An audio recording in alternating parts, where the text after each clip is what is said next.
Good evening, ladies and gentlemen.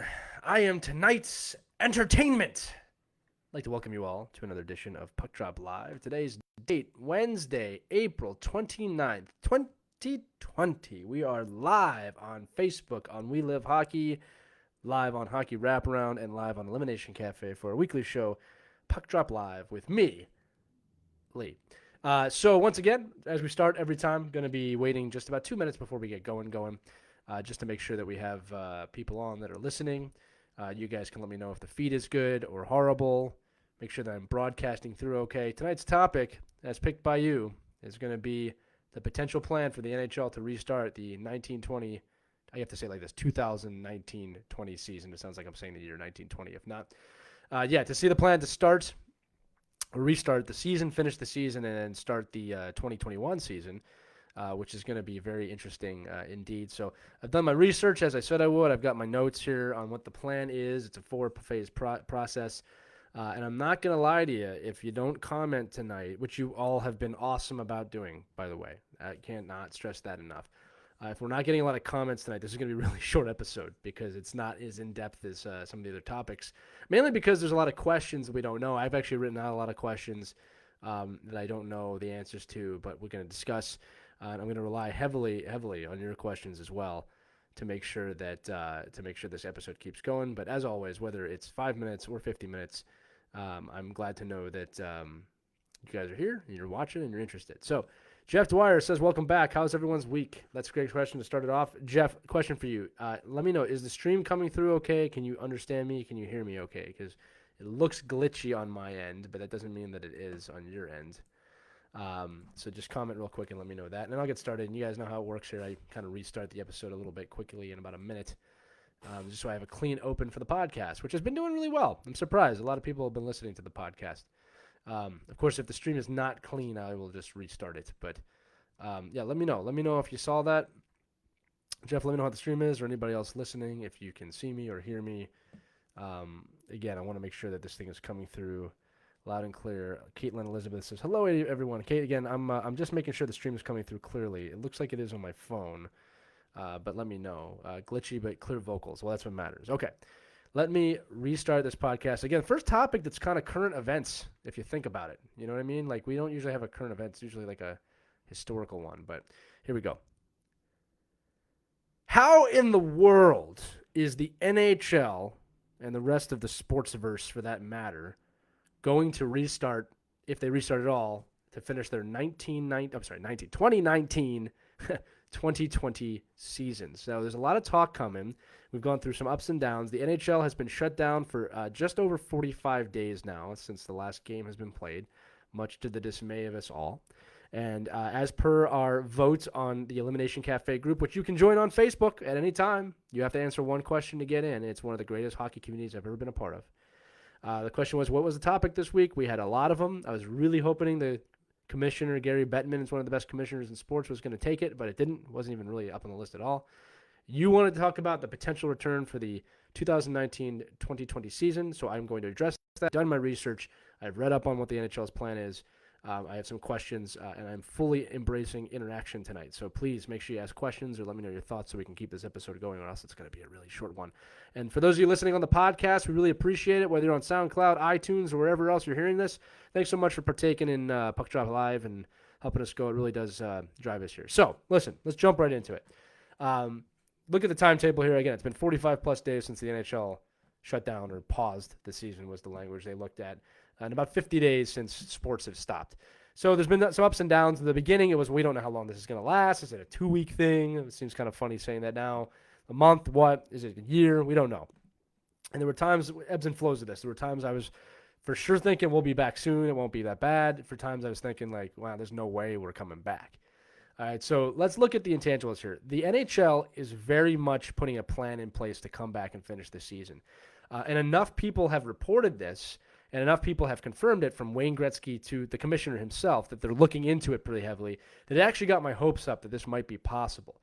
And with the way coronavirus is going, which is supposed to be the topic we don't talk about, but I had to bring it up for this topic, there is growing potential in my mind that this might actually happen. So first things first, there is no way that the season continues with any fans in the stands. That is, I do not see that happening in any way.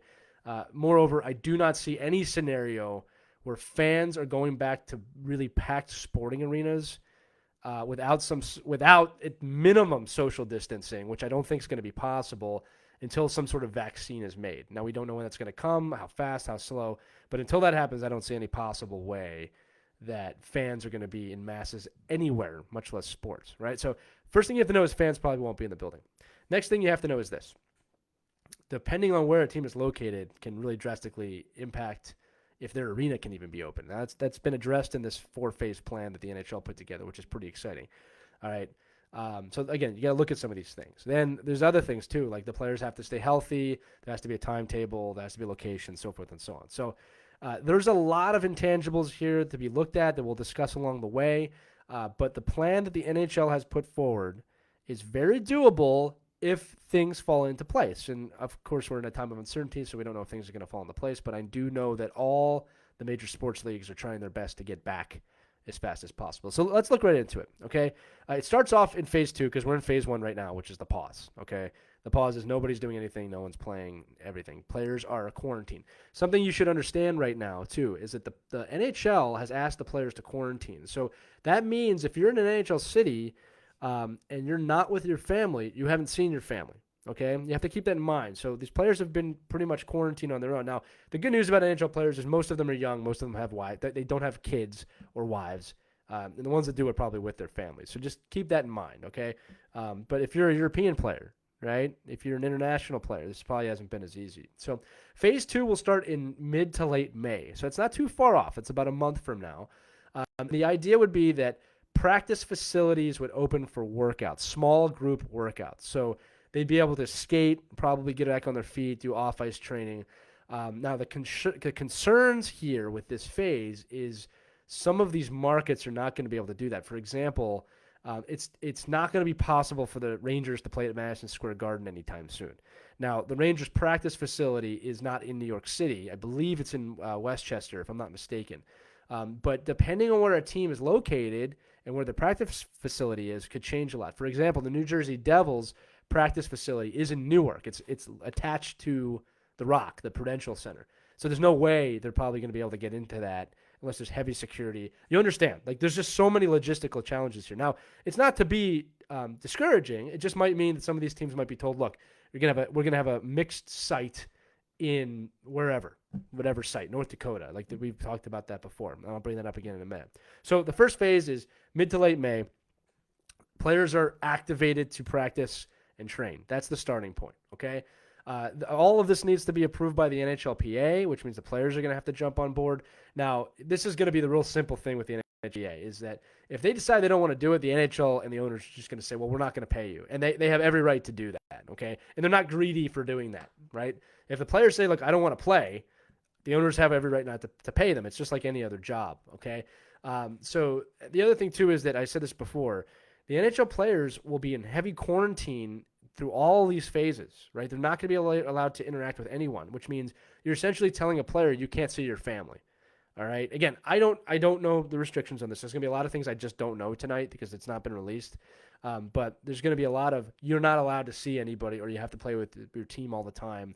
So these are logistical challenges they're going to have to overcome. All right. Keep in mind too, logistically, we're talking about players in North America. What about the European players? So this just last week, a bunch of the Swedish national players met in Nashville and took a private jet back to Sweden, back to Scandinavia. So they'd have to do the same thing to come back. So there's air travel. You have to get everybody over here. And again, you're asking these international players to come back. Their countries might have restrictions on flying. I don't know how many players went back to Russia. I don't know international flight laws right now, but they'd have to work that out, is how to get people over. So there's also a scenario here where you open this stuff up and players might not even be able to get back over here until June. With that said, they could train overseas. There's a lot. Again, this phase 2 is really just get your body moving, get back on the ice, start to get comfortable. Now, phase 3, which would probably start in early June, is training camp. All right. Now, this is something that I'm really happy that the NHL brought up. There would be a 2-week training camp, most likely, if not longer, for players to get back to speed. There's no possible way they could just jump back into game shape and start playing games. It would be irresponsible. You'd have a lot of injuries, and not to mention 15 to 16,000 other problems, right? So there's going to be a training camp. Teams can open their training camps. They can evaluate talent, see who's in shape, who's not in shape. Importantly, who's off IR, who's not injured anymore. A lot of these teams also signed players because the college season came to an end, so they're going to have new players that might be able to get in their lineup. There's a lot of talk that's going to go into that. And then phase 4 would be after this 2 to 3 to 4 week training camp, games would resume. Now, the NHL, this is something to know too. The NHL has plenty of runway to finish the season, okay? Like, there's a misconception here that, like, oh, well, they got to get it done quick. They've got plenty of runway. They've said pretty publicly that they could start the 1900s, the 2020-2021 season in December, really without a problem. So they could start next season as late as December and still get 82 games in. Originally, the NHL said that they were not looking at an option where the season doesn't start in October, but things change. We don't know how long the situation is going to last, and there is every possibility that this affects next season anyway. So why not push that season back a little bit to finish this season? Again, the NHL is so darn close to finishing this season, I understand where they're coming from. All right, now, here's some of the questions we're going to ask and then answer. So question number 1 is the unknown.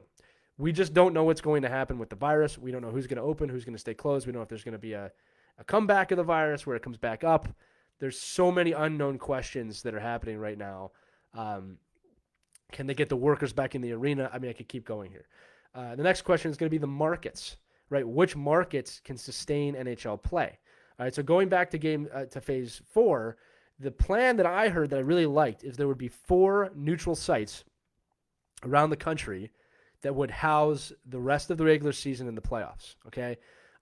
So I know North Dakota is one of those sites, and that is a very secluded area in terms of when you look at population size. So the University of North Dakota is probably the best college arena in the country, and it's NHL level size, right? I could see them doing something there. And then it's funny, I was discussing with some of my friends the other day, Travis especially, that, what are the other secluded sites? I mean, would it be possible to have games in Columbus, Ohio, Dallas, Texas, low population, not low population, sorry, like lower populations than normal in areas where the virus hasn't really exploded. And then out west, Arizona, obviously, Glendale's a good place to do it. Tampa Bay might be a good place to do it. I don't know, right? Again, you have to start thinking about it. You have to have NHL capacity arenas because of the broadcast potential, or you need to set up a practice arena with broadcast potential. If I'm the NHL, I want to be playing in the best arenas possible. I don't want to gut it out at a training facility because I don't think that would be fair to the game, right? Another big question, and start asking now, definitely going to, I see people commenting, I will go through all of those. Another one is, what if a player gets sick? Do you shut down the league for 2 weeks? You might have to. I mean, people say, well, it's not fair. If a whole team's to stop, that's not going to work, all right? So you'd have to make sure players are getting tested all the time. If a player can get it beforehand in terms of not get the virus, but like get tested and there's some problem and they can quarantine themselves, that's one thing. But if someone gets sick, the whole league might have to shut down for 2 more weeks until it's gone, right? What if teams can't get all their players back, right? What if a heavy European roster can't get their roster back together? And then, of course, above all, and this is something the commissioner has said that I agree with, that they have to keep the integrity of hockey of the NHL intact, okay? So the way I decipher that and what he means by that is that, and I actually talked about this on my other podcast with Ray Carcillo called Geeks Who Like Sports, which you should subscribe to, and yes, that's a plug. You can find us on all major podcast channels and on Facebook. The integrity of the game is this. Whoever wins it this year, if they continue, let's just say they continue this, they award the Stanley Cup in August or September. All right. While that champion will always be known as the champion that won during the pandemic, what you don't want is, they never would have won if that didn't happen, or if the season wasn't shortened. That we don't want an asterisk situation, a Barry Bonds situation, a Houston Astros situation. Yes, baseball has all the problems, unfortunately, or a Patriots situation. They don't care either way. So you understand what I'm saying. They don't want to have a situation where the integrity of the cup is compromised, where the winner has to defend themselves for years. I think all of us as fans, and I want you to comment on this so I can read it, I think all of us as fans will be pretty understanding if they find a way to get back and the rosters are pretty much back to what they were or close to it. I think we'll be understanding if they finish the season and do the playoffs that is a legitimate champion. Things that would make this not legitimate for me is if the postseason, they have to be 7-game series for me. If you do 5 games or best of 3 games, That is hurting the integrity of the game to me. And then we're going to have to hear forever. Well, if they played 7-game series, it would have been a different ending. So right off the bat, must be a full postseason. Now, one of the beauties of having neutral sites, 4 neutral regional sites, and then the Stanley Cup, probably conference final and final would be playing one site, probably in North Dakota, is you could potentially accelerate the postseason slightly. Now, you can't just accelerate to the point because game every day, but you could probably take out the extra travel day in terms of, I think you have to have that travel day in the middle when it would actually be there in a 7-game series, but sometimes you get 2 days off. You would take that out, right? So you could save a few days right on that. And then the other thing too is it depends how quickly teams get eliminated, right? Remember, if series only go 5 games in terms of best of 7, a round can end quickly. In fact, when we make Elimination Cafe, we keep an eye on that, because if one series goes 7 games in any playoff round, Elimination Cafe has to wait for that. But we've had it where there's been a lot of sweeps in the first round, and then the second round's a lot longer. You have to kind of figure that out.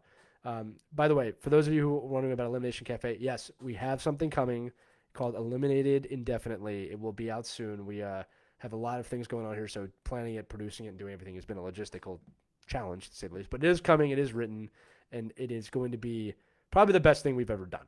I'm going to tell you that right now. So keep an eye out for that. We have not lost sight of that. And the beauty of it is, if the season continues, we will do Elimination Cafe as well, right? So you're going to like what we're doing here. I had to throw that plug in there, okay? So integrity of the game has to be 7-game series.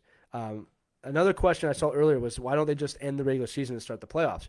Because not every team has played the same amount of games. To me, that would be ridiculous. If I was the New York Rangers right now, and I didn't have a chance to at least catch up to the other teams, I'd be pissed. I'd be pissed as a fan.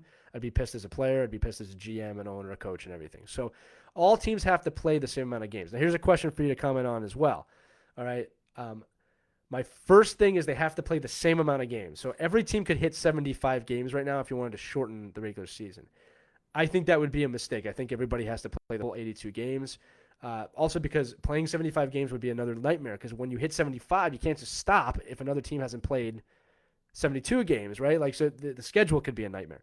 So I think they can do it. They believe they can do it. A lot of it's going to come down to restrictions and opening things up in the NHLPA. I will tell you this. Yeah, I am somewhat hopeful that this might happen. Okay, there was a time a few weeks ago that I was like, there's just no way they're going to have to just cancel the season. Again, I go up and down with it. Okay, let's get to some of your questions and some of your comments. Okay, so again, we're talking about, if you're just joining us somehow, the potential plan to restart the NHL season. If you want to hear all of the phases and in-depth stuff, you're going to have to go back and watch the beginning of this. If you're listening, keep going. I appreciate you being here. Let's keep going here, okay? Okay, let's go. Brian Miles said, so I heard they might start back up in June and have the playoffs in July. Yeah, so that's what it's looking like. June, July, August, potentially into September, with a month off in October for the draft, for the free agency, and then getting it back into it as late as December. Again, we are essentially in an off-season time right now, so I don't feel too bad for the players right now in terms of not having off-season. I don't think they'll mind that either. It'll be a long season for them, but maybe what they do next year is it's just a break period. You know what I mean? Maybe there's not an all game. I don't know. Again, these are all intangibles. Daniel Jacket, that's a name I haven't seen before. Welcome aboard, buddy. The season should start with the playoffs for 2019-20, no regular season games. Well, yeah, that's what I just addressed a minute ago. So I don't think they can do that, because it would be an unfair advantage for certain teams that have not games teams. So they have to, at minimum, have every same amount of games to start the playoffs, or else the integrity of the game has been hurt. And there's a lot of them right now, especially in both conferences, that have a chance to make it. They deserve that chance. Look, keep in mind too, my team, the Flyers, we were the hot team in the league, right? So like in terms of momentum killers, this is a horrible one for the Flyers, but I still think the Rangers deserve their shot to get in, and all the teams in there. The Canes are down there. Everybody deserves a shot to get in. I wouldn't feel right otherwise. Again, you don't want knocking the 8-ball in scenario, okay? You don't want a default champion, okay? Mark Pollard, all the way from Australia, Victoria. Listen to me. Good morning to you, sir, over there. I hope you had a good sleep. For those of you who don't know, Mark is going to bed when we're waking up in America, and he's waking up when we're getting later. Okay, so Jeff Dwyer says, parking lots with tail gathers and a big screen for those that can. No, Jeff. You will not be able to sit outside the arena. You will not be able to tailgate. social distancing will be a mass effect. Again, going back to what I said, there will be no fans at these games. Okay, it's very important to understand that. Probably for a while, you will not see a lot of fans at any sporting event. I would be surprised if you see fans at sporting events again this year.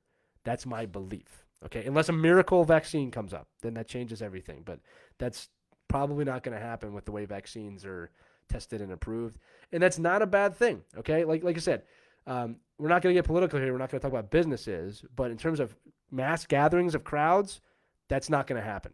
That's not going to happen, and it shouldn't happen. That would be dangerous, right? All right, let's keep going here. Sharp Shack. I like the bubble theory. What's the bubble theory, Sharp Shack? Let us know. A lot of people saying good morning to each other in here. We have a really friendly crowd here on We Love Hockey, Elimination Cafe, and Hockey Wraparound. All right, Isabel Lemster says, are we thinking that the 4 home arenas is the right way to go, meaning one city per division holding all the games? So, Isabel, here's the deal. I do believe that is the right way to go because it minimizes the risk for travel. It minimizes the risk with people. Like, more arenas are open, the more people have to work at the arenas, right? 4 local places, they can have everybody tested, everybody quarantined kind of in the same area. They could keep that bubble. Maybe that's what Sharp Shack means by the bubble method. You can keep everybody kind of in a mass quarantine, if you will, and it's the safest way to move forward. Also, like I said, if there's no fans in the buildings, there's no home ice advantage, right? Even if it's their arena, there's not really too much of an advantage there outside familiarity. And again, it's like that's not going to stop the season from continuing. I wouldn't complain about that if I was a player. Like if you want to get it going and you want to get your money is. All right. So Brian Miles says the Bruins practice facility could be open. Where Brian, where is that? Is that because I've been to Boston many times. I know where the bank TD Bank is. I've been there too. Beautiful arena. I've seen the Bruins practice facility too. Again, wherever these arenas are, they're going to have to be pretty secluded, right? So like this is why I said Arizona. Glendale's on the other side of Phoenix. And on the opposite side of Phoenix is kind of the residential zone. So it's a good place because it's not a place people are going to just naturally go to. That's always been a problem, by the way, that they've had the arena there. And like I said, I don't know about the Canadian cities. Like I know Winnipeg's arena is right in Winnipeg, right? So you got to find an arena where it's going to be somewhat secluded and not easy for people to get in. I would not ask anybody to go to Madison Square Garden right now in the heart of New York City, right? It wouldn't be safe. Westchester, though, where they hold, there's also places like in Traverse City where they hold the Traverse City tournament, which is up in Michigan. Again, there's the Westchester training facility up in New York. There are places they could go, but they're going to want to stay away from those hot spots. Let's keep going here. So Carolina has been brought up for Metro. What does that mean, Jeff? Jeff Dwyer said that. Eric Gross says Columbus is ready. I bet. You know what? That's a great arena. I think people could do it there. Jeff Dwyer says the NHL version of the Royal Rumble. That would be fun if they could come in one at a time and the winner gets to fight for the cup. That's how that would work. Is all the teams would have to enter the arena and they get knocked out, and then whoever wins it gets a chance to lose in the Stanley Cup final. That's how that would work. If they, Eric commenting on Tampa Bay's getting swept last year. He says too soon. It's not too soon. It happened. They got beat. They got to live with it. F1 Celebrity NHL SCP death matches. Wow. Lively crowd. Let's get back to the topic at hand here. All right, Pete Stump. Instead of playing what if, why don't they call a spade a season? Asterisk it. Whatever. Start next season in the fall with full rosters. Everyone physically ready. Yes, teams lose a ton of money. Yes, the salary cap will increase. Yes, it will be absolutely crazy. It is what it is. Pete Stump. So, Pete, look. I mean, if they can do it, they should do it. If they can play, they should play. I mean, there's no need. They'll cancel the season. Look, I can tell you this right now from working at the NHL. They have a date that if they haven't made a decision by that date, they are going to just cancel the season. But the way I look at this is they're trying to do it for the fans. They're trying to do it for the players. They're trying to keep revenue coming in, right? And they're trying to do it for the integrity of the game. So I would not respect them if they didn't overturn every stone and try and find a way forward. Not to mention, they don't want to be a league that quits before any other league. No league has none of the 4 major sports leagues have canceled their season. That none of them have done it. Not NASCAR either. The XFL did, and a few of the other. Obviously, all the minor leagues did. But they're going to try and do it, and I like that. Right? And first off, that's a hockey mentality. We don't stop till we're down. The easy thing to do would just to be quit. But here's the thing, man. We don't even know if next season is possible. So that's the timetable they're working on, is if they're going to get back as soon as they can get back. I understand where you're coming from. It's a little bit of a fatalistic, realistic. I don't want to say realistic because we don't know what's realistic right now. It's a pessimistic attitude, but I don't blame you. I understand. Here's the thing. What do you think it's going to do to the NHL fan base if they just go, hey, we're canceling the season? It's not exactly what people want to hear right now. And I think people need to walk away from this. And I think the NHL and all the other sports leagues know this. They need to be able to walk away from this saying, look, we did everything we could. We did everything we could, and it's just not going to happen. We'll understand that. It'll be painful, but we'll understand it. But they just go, hey, we're not going to do it, and the NBA comes back, forget about it. Like, fans would go nuts. Let's keep going here. So Eric Gross says, plus teams like Columbus has all their injuries fixed now too. Well, almost every team is going to have people off the IR outside long-term injuries here. So that is going to be an X card in it in terms of like, look, the Flyers are going to get people back. Like, we've had people out all season. Everyone's going to be healthy. So the way I look at that is not like it's an advantage for a team. I look at it like, wow, we're going to have really good, healthy players for the playoffs. This will be much better hockey. All right. Sharp Shacks, make an Olympic Village type, like NBA, NHL, NFL. Share the expenses, film, train, and end it. Sharp, that is a great idea, actually, is if they could get a heavy broadcast with a minimum crew in there to document this, that would be pretty amazing, and everyone would watch it, and they could make a lot of money on that, especially if all the kind of sports are doing this together. That could be interesting. Sorry, I needed a drink of water there. So, and that's what I imagine. There'd be an Olympic-type village, heavy medical people, get tested every day, have your temperature checked when you walk in the arena. We'll see. Mark Pollard, I know it's not good to say it came at a good time, but with Habs injuries, they have all had time to heal. You're right in saying that there was no time for this. I got to tell all of you, every team though, all 31 teams have healed, right? There's probably very few players out there that are out still that would not have been out for the full season anyway. Like I'm saying, if you're not coming back at this point, you weren't anyway. So every team is going to be healthy. Okay, I can't believe that. Jeff Dwyer is challenging me. He says, "Watch me. If I'm not at a bar watching the game, I'm season ticket holder. I'll get my money's worth." Jeff, no, you won't. You will be sitting watching these on TV like the rest of us because they're not going to even let you close to that arena. Okay, they're not going to let you close. And listen, you should abide by that because if you cause problems, they might shut the whole thing down. Again, I don't know. Jeff Dwyer's located in North Carolina. I don't know what the laws are in North Carolina. Every state is going to have their own policies for loosening things up. I mean, if a bar is open, a bar is open. If you want to go and it's open, you can go. But I'm telling you right now that that's you're not going to get to the arena. They're not going to let you close. No. Okay. So here we go. Sharp Shack says Warrior in Alliston, Mass. So that's where the Boston training facility is. So that sounds out of the way. Alliston, Mass. Excuse me, Allison. We'll see. That's a rink that they can go to. There's a lot of neutral sites that have to be pretty secluded, but they have to be at an NHL level. You can't just go to a facility that is like the locker rooms at your local rink in town. It has to be NHL quality, NHL level. Or the players are not going to do it. And again, I understand it's a workplace environment. Okay, they want to have the best opportunities they can. What about the Canadian arenas or the outdoor rinks? Outdoor rinks are not going to happen because it's going to be way too warm. Caitlin Elizabeth asked this. What about the Canadian arenas? I don't know. Someone said, well, what about Edmonton? And I was like, it's too far away. It's the most northwestern arena that we have. Like, you want neutral sites that are in a neutral location. Arizona is a good location for the Southwest. You know what I mean? Or the Pacific Conference. They can all get there. Detroit's or the outlying Detroit, Columbus. I mean, Tampa Bay. These are all places you can get to rather easily. Keeping in mind too that Tampa Bay in Florida, they're in the Atlantic, the division, so they'd probably go up north. You know what I mean? Like, again, it depends. I can't tell you this enough. I have no idea where, except for North Dakota, they could be. Look, they could hold everything at North Dakota if they really wanted to. One of the sites is that you could have 4 games a day or more in this arena. So, full games and accelerate things, right? So, again, if you think about the regular season ended, they could to get to 82 games. Players might not like you definitely get a day off between games. You probably wouldn't have any back-to-backs. But, look, if you told an NHL player you have 10 games left and you have to play every other day or 5 of them every other day, then 2 days off and 5 of them every day with no back-to-back games, I would take that. I would take that as an NHL player to finish this season. Sure.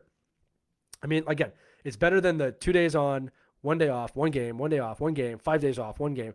No, it's especially if everyone's got the same game day off, 2 days off after 5 games. It'd be tough for me to complain. I mean, they're trying to find a way. Okay.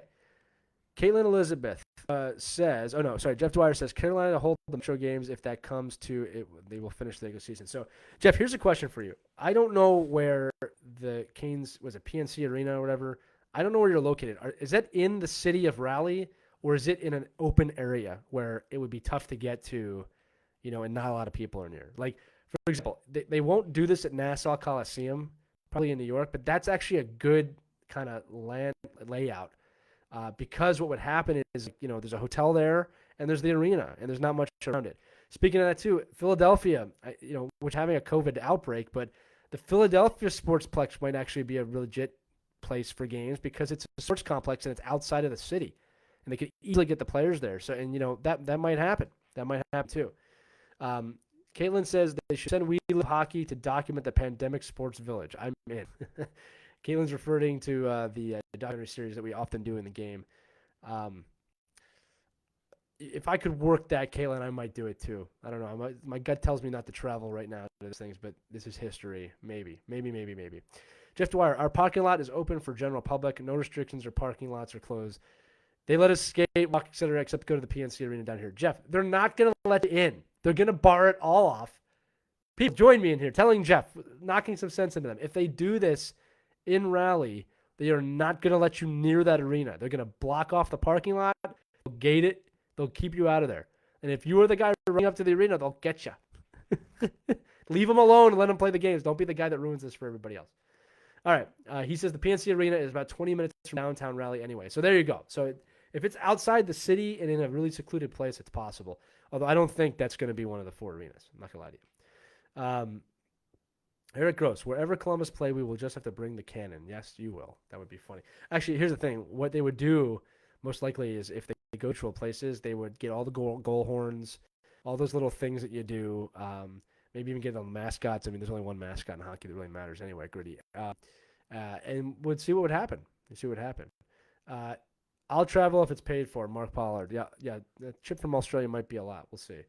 Jeff says he'll roll late if he doesn't skate. Well, Jeff, now I'm kind of wanting you to try it, Jeff, so we can at least talk about it. We can go on to Puckdrop Live. One of our fans got arrested yesterday for trespassing on the PNC Arena after the quarantine gates had been put up. Way to go. So that's the end of the comments right now. Although more are coming in. I'll keep going until they stop. But that is basically the plan. There's a lot of unknowns. I do appreciate that the NHL is trying their best. I really do. To make this happen, and this is a day-to-day living situation. So we'll see what happens. All right, a few more questions here. Pete Stump, they could play safely in Biloxi and Pensacola. Nobody knows what hockey is down there anyway. Boom! Pete Stump. That's not true. The Ice Flyer fans of Pensacola kind of know it, and Biloxi doesn't have them anymore. Here's the problem: is those SPHL arenas. So Pensacola's arena is right in Pensacola. Possible. That's number one. Biloxi is right on the waterfront, but it's also right near a bunch of casinos, if I remember. So probably not a good place for NHL players to be around. And they are not up to NHL standard. I'm not going to lie to you. So no SPHL arena will host any of these games. None. You have a better chance of an AHL arena. Like, for example, like where the Phantoms play in Lehigh Valley. Like, that might be an option because AHL arenas are built for NHL teams. So, and they have less capacity probably to build. So AHL arenas are very possible. We'll see. Do you think you'll go right in the playoffs or finish the regular season? Sarah Dalala. Well, I answered that before, but it's okay because you just came on. I think they have to finish the regular season, or at minimum, they must play the same amount of games across the board. You cannot just finish the season the way it is. So yeah, I do expect them to finish all 82 games. I don't think they would do it if they can't. I think they'd be better off pushing off next season to do that than do it. What about the cup? Will nobody win it? No, whoever wins the cup is going to be whoever wins the playoffs. Now, Debbie, if you're asking who wins the cup if there is no season, if they cancel the season, there's been a lot of rumors floating that it goes to the regular season champion, but I don't believe that's what would happen. That would be the Bruins, and I don't believe the Bruins would accept it. Number two is what most likely will happen is that it would be a vacated year. So it would just read in the history books as no final or no playoffs. Season canceled. That's what they did in 1919. And you guys remember, 1919 they canceled the season in the middle of the Stanley Cup final. They canceled the season after Game 2, and it just says in the history books just season canceled or playoffs canceled. So that's what would happen. There would be no champion. The Blues would not be the champion, but they would just retain the last team to win the cup. That's it. Sharp Shack, where would the Antarctic Coyotes play? What is neutral? Well, if there was a rink in Antarctica, that's where they would go. Of course, Sharp Shack is referring to the series we run called the NHL According to Nina, who's my goddaughter, who, if you haven't seen these, please check them out.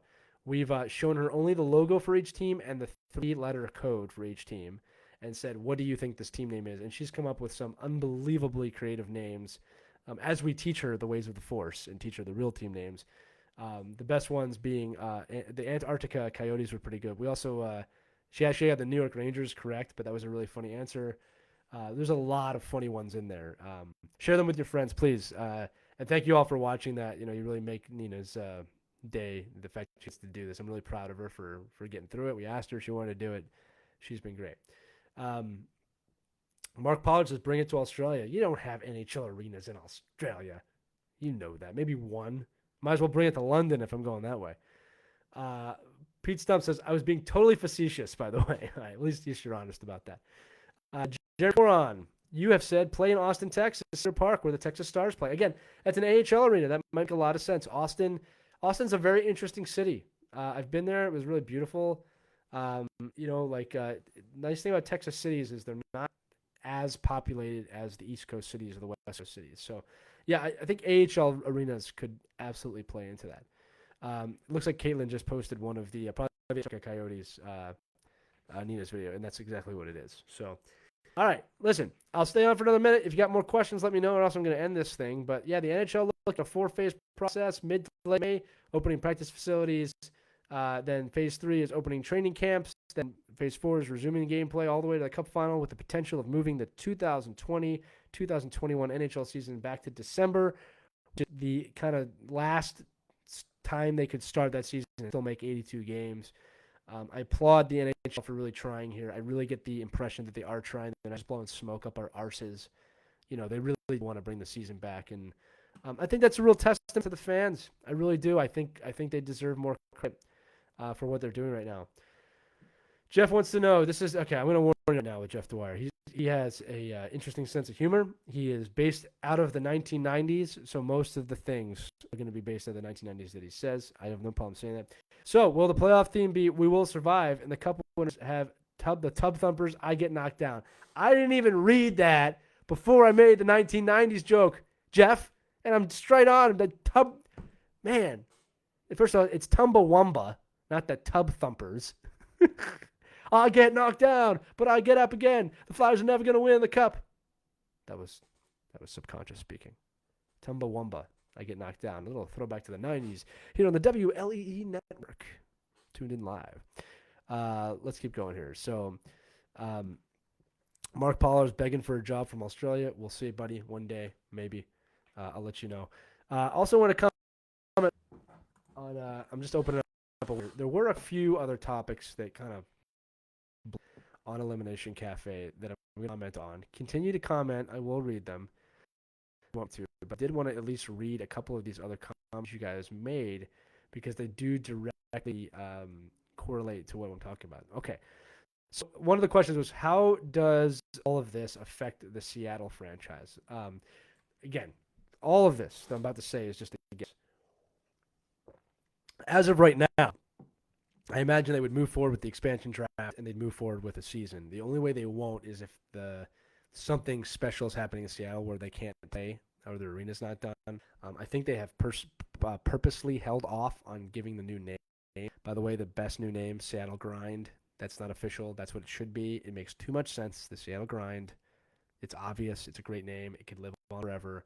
As much as I love Seattle Kraken, as much as I love that name, it's not timeless, and it won't be.